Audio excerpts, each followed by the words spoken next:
जय हिंद दोस्तों। गणतंत्र दिवस की हार्दिक शुभकामनाएं। आज हम लोग गणतंत्र दिवस यानी रिपब्लिक डे के बारे में जानेंगे। हम लोग रिपब्लिक डे इसलिए मनाते हैं क्योंकि इस दिन हमारा संविधान लागू हुआ था। हमारा जो संविधान है वो 26 जनवरी 1950 को लागू हुआ था, लेकिन ये जो हमारा संविधान है वो आपको 26 नवंबर 1949 को ही बनकर तैयार हो चुका था, लेकिन ये 2 महीने के बाद लागू हुआ। ऐसा क्यों, उसके बारे में हम लोग जानेंगे। दरअसल हमारा देश 1947 में आजाद हुआ था, लेकिन पंडित जवाहरलाल नेहरू ने 1929 ईस्वी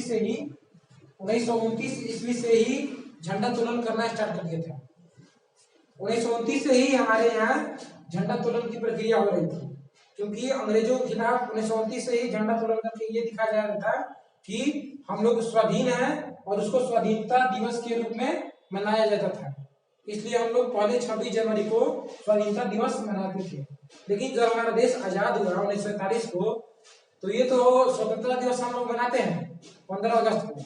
लेकिन क्या हुआ कि जब देश आजाद हुआ तो यहाँ से पूरी तरह से फ्रांस वाले लोग, अंग्रेज लोग गए नहीं।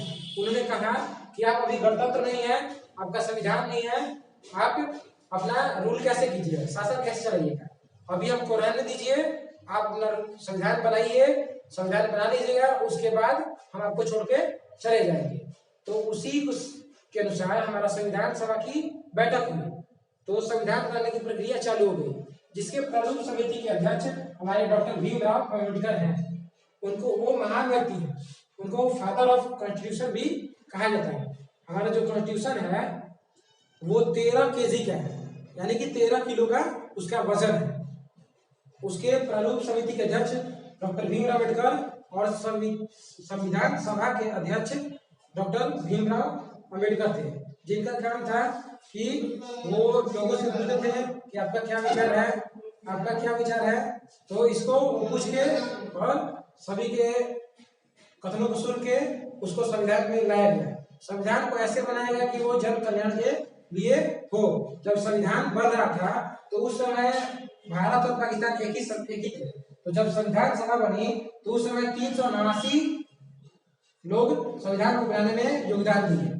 लेकिन जब एक साल के बाद 1948 में क्या हुआ कि पाकिस्तान का विभाजन हो गया और पाकिस्तान टूटकर अलग हो गया 1948 में। तो कुछ 90 जो लोग थे वो चले गए पाकिस्तान में, तो हमारा जो संविधान सभा था उसमें बचे 289 लोग। अब जब संविधान बन के पूरी तरह से जब रेडी हुआ 26 नवंबर 1949 को, तो उसमें 15 लोगों की मृत्यु हो गई, 284 लोग बचे और 15 इनमें से महिलाएं थी। तो देखा गया कि हम लोग स्वतंत्रता दिवस 26 जनवरी को मना रहे हैं, लेकिन हमारा अगर स्वतंत्रता दिवस हम 26 नवंबर को मनाते हैं गणतंत्र दिवस, तो ये अच्छी बात नहीं है। तो स्वतंत्रता दिवस या शोक न मनाने की वजह से इसी दिन हमारा संविधान लागू किया गया, जिसके चलते हम लोग गणतंत्र दिवस 26 जनवरी को मनाते हैं, ताकि स्वतंत्रता दिवस का भी मान रहा जाए और हमारा गणतंत्र दिवस भी, संविधान भी लागू हो जाए। इसलिए हम लोग गणतंत्र दिवस 26 जनवरी को मनाते हैं। जय हिंद, जय भारत।